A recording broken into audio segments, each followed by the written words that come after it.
गुरु नानक जयंती आणि गुरु नानक जयंतीचा खूप चांगला संदेश आपण सर्वांनी हात वर करायचा आहे. बोलो भारत माता की जय. जसा आवाज पाहिजे तसा येत आहे. भारतीय जनता पार्टीचा कार्यकर्ता म्हटल्यानंतर आपला सर्वांचा जोरात आवाज पाहिजे. भारतीय जनता पार्टीचा जय. भारतीय जनता पार्टीचा जय. भारत माता की जय. भारत माता की जय. वंदे मातरम. वंदे मातरम. छत्रपती शिवाजी महाराज की जय. छत्रपती शिवाजी महाराज की जय. खूप खूप धन्यवाद. आजच्या या शुभ दिवसाला आपण विशेष म्हणजे कोणाला वाटलं नव्हतं की अशा प्रकारचा एक आगळा वेगळा कार्यक्रम होईल. तर तुमच्या आमचे सर्वांनी जरा शांतता ठेवायची आहे कृपया. या ठिकाणी आजचा हा कार्यक्रम आणि या कार्यक्रमाच्या निमित्ताने संपूर्ण कोकणामध्ये म्हणा किंवा महाराष्ट्रामध्ये तुमचे आमचे कोकणचे सुपुत्र सन्माननीय रवींद्रजी चव्हाण साहेब प्रदेश अध्यक्ष महाराष्ट्र राज्य, ज्या दिवशी साहेबांचा शपथविधी झाला त्याच्यानंतर कोकणामध्ये सर्व तरुणांना विशेष सर्व भारतीय जनता पार्टीच्या नेत्यांना किंवा पदाधिकाऱ्यांना आणि कार्यकर्त्यांना वाटलं होतं की चव्हाण साहेब केव्हा ना. त्यामुळे आज सन्माननीय तुमचे आमचे लाडके रवींद्रजी चव्हाण साहेबांसाठी जोरदार आपण टाळ्या वाजवूया. साहेबांचं या ठिकाणी मनापासून स्वागत करतोय. त्याचप्रमाणे विशेष म्हणजे काल रात्री आम्हाला आमच्या सावंतवाडीचे मित्र बांधवांनी आम्हाला सांगितलं की या ठिकाणी सावंतवाडीमध्ये आमचे विशेष जे नेते आहेत किंवा आमच्या सर्वांचं भूषण आहे, संपूर्ण महाराष्ट्राचे जे सभापती साहेब आहेत, आमच्या जेवढे आमदार लोक आहेत यांचे सभापती जे असतात ते विशेष राहुलजी नार्वेकर साहेब यांच्यासाठी आपण जोरदार टाळ्या वाजवूया. कदाचित आम्हाला बऱ्याच लोकांना माहिती नाही की आपल्या सावंतवाडीचे सुपुत्र आहे. मी रात्री गपचूप गाडी काढली आणि बाईक घेऊन जाऊन बघून आलो की साहेब घरी आहेत का. तर साहेबांची मला वाटतं आई किंवा वडील यायचे होते आणि सकाळी साहेबांनी निरोप दिला. जसं चव्हाण साहेबांचा आणि सन्माननीय नितेशजी साहेबांचा कार्यक्रम असेल आणि भारतीय जनता पार्टीचं उद्घाटन असेल तर मी नक्कीच तुमच्या या कार्यक्रमाला येणार. पुन्हा एकदा आपण त्यासाठी जोरदार टाळ्या देऊया. त्याचप्रमाणे आज संपूर्ण पत्रकार बंधूंनी त्यांना पण धन्यवाद देतो. विशेष म्हणजे पत्रकार बंधूंची संख्या खूप मोठ्या प्रमाणावर आहे. तर का कशासाठी काय माहिती नाही, परंतु नितेशजी राणे साहेब आणि विशाल वेगळ्याच मंचावर येणार ते औत्सुक्य बघायचं होतं. त्यामुळे जोरदार नितेशजी राणे साहेबांसाठी आपण टाळ्या वाजवणं टाळायची गरज आहे. संपूर्ण महाराष्ट्राचा आणि विशेष करून कोकणाचं लक्ष आजच्या मीटिंग वरती आहे. कालच आचारसंहिता लागू झाली. विशेष म्हणजे आमच्या प्रभाकरजी सावंत साहेबांसाठी पण पुन्हा जिल्हाध्यक्ष साहेबांसाठी आपण जोरदार टाळ्या देऊया. टाळ्या खूपच कमी येत आहेत, जशा पाहिल्या तशा टाळ्या येत नाहीये.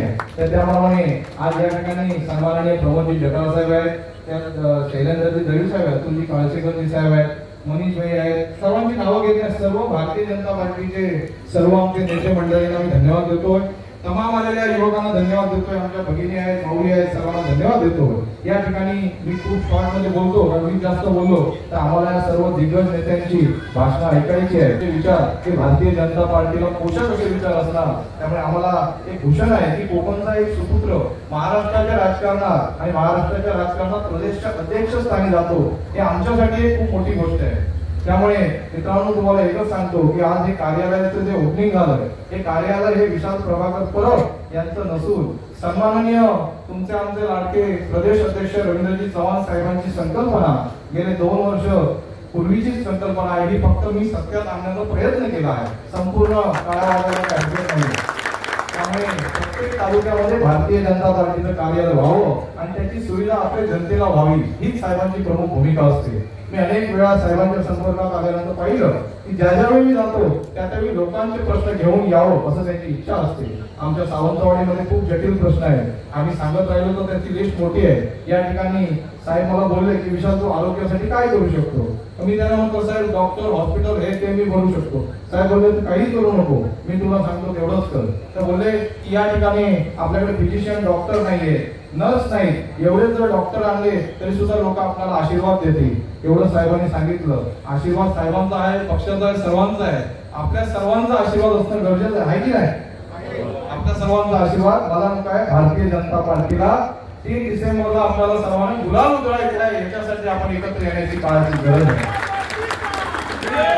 भारतीय जनता पार्टीचा विशेष विशेष करून आपल्या या कार्यक्रमामध्ये इथे सेतूचं आपण जिल्हाध्यक्ष सावंत साहेबांनी सांगितलं की एक सेतू असा असावा, त्याला एक कॉल सेंटर करावं आणि सिंधुदुर्ग जिल्ह्यातील कोणताही तळागाळातील व्यक्ती कोणताही प्रश्न असू नये तर तिथे कॉल आल्यानंतर तिथे अँब्युलन्स असो किंवा कोणतीही तहसीलदार असो, कलेक्टर असो किंवा प्रांत असो यांचा संपर्क साधण्यासाठी गोरगरीब जनतेसाठी हे कार्यालय आपण ओपन केलेलं आहे. विशेष म्हणजे मी आजच्या कार्यक्रमाबद्दल मी अभिमानाने सांगतो की माझं नशीब आहे, माझ्या या सर्व मित्रमंडळींचं नशीब आहे की एवढी मोठी दिग्गज नेते म्हणजे आम्हाला भेटणे खूप नवलाची गोष्ट आहे.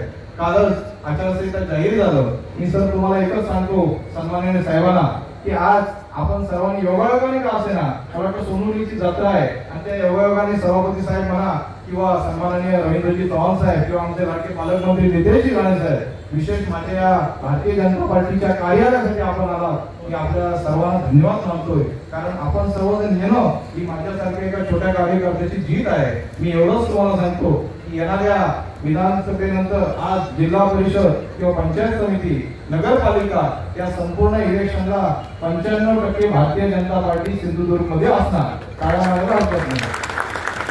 तर ही कशी असणार तर नितेशजी राणे साहेब आपल्या भाषेमध्ये सांगतील, कारण त्यांचं उत्कृष्ट प्रकारे कार्य असतं ते आपल्या भाषेमध्ये सांगतील आणि आपण सर्वांनी शांत ऐकायचं आहे. पुढील भाषण टाकायची आपण चालू करायला हरकत नाही. एक 2 मिनिटं, एक 2च प्रवेश आहेत, प्रमुख 5-10 लोकांचा प्रवेश करून घ्यायचे, आपण नाव घ्यायचे आहे. एवढं सांगून मी माझं भाषण आवडतं घेतो. जय महाराष्ट्र. धन्यवाद.